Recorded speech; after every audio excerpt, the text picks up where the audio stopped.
Hello, Leo. Thank you for joining me for your monthly forecast for April. This month begins with the Sun in the most exuberant and expansive part of your scope.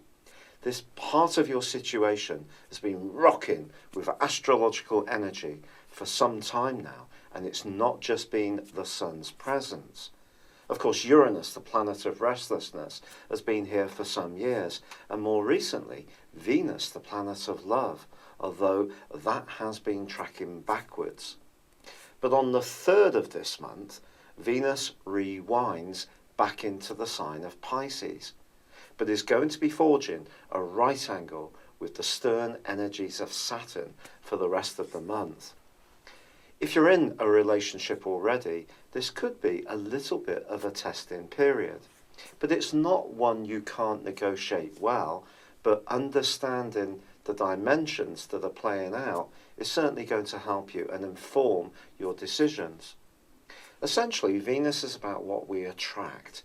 It isn't just about love, it is also about money.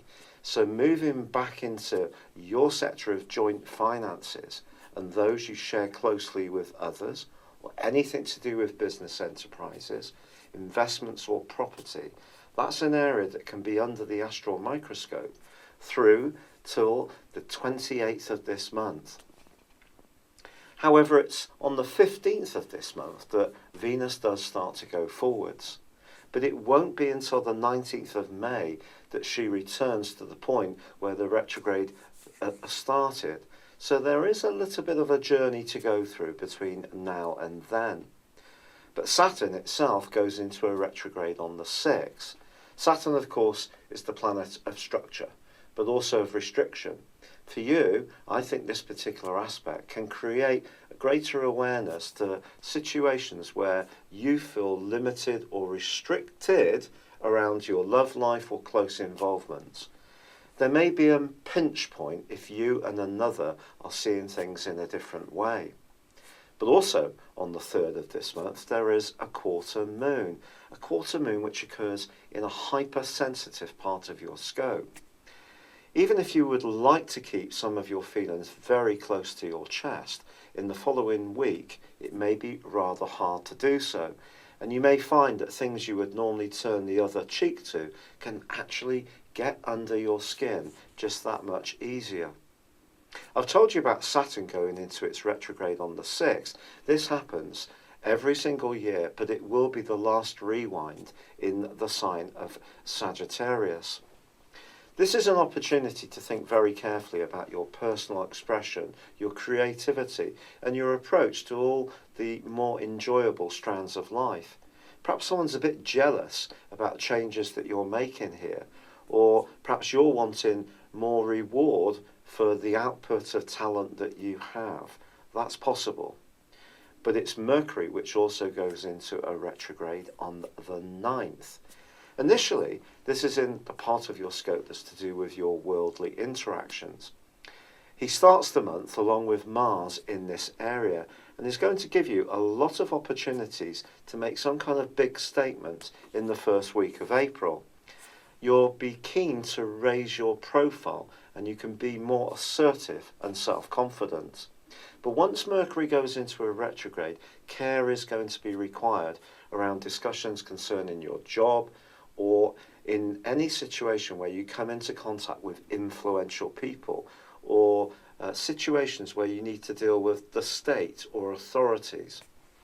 However, it is true that there is a full moon on the 11th, and this full moon is particularly exciting.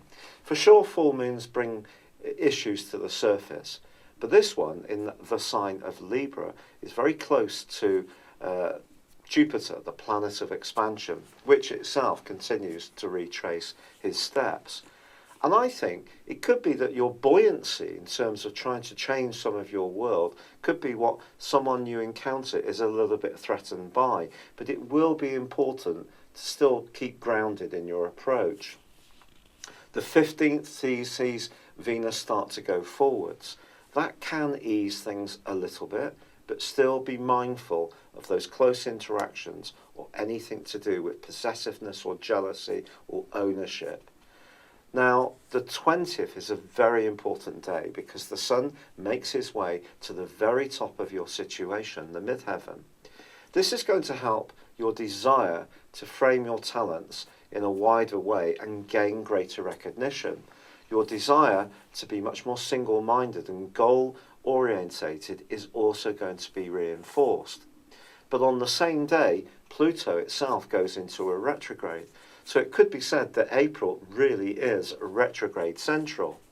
But on the 21st, Mars moves into a fabulous location for you. And even if you have been more strident in your approach in the first 2/3 of this month, it's going to be your ability to knit in with other people and to develop strands of cooperation, which really is going to be important to your biggest hopes. With Mercury also rewinding into Aries on the same day, that can help you, ironically, because although you may find yourself retracing your steps, checking out some information, talking to people who are very wise in their particular field, whether it's an accountant, a business advisor, or perhaps even a lawyer, I do feel that the greater insight that they can help to cast into your situation is going to inform your moves, so you're starting to pick up momentum. By the time of the new moon on the 26th, you can be much clearer about what it is you're trying to achieve. And the return of Venus to the sign of Aries on the 29th is definitely something to celebrate. This is going to see you thinking much more positively about relationships, and it will see an erosion in the more defensive energies that Saturn has cast over relationships for us all in this month. It's been a real pleasure being with you, Leo. Thank you for joining me. Good luck and goodbye for now.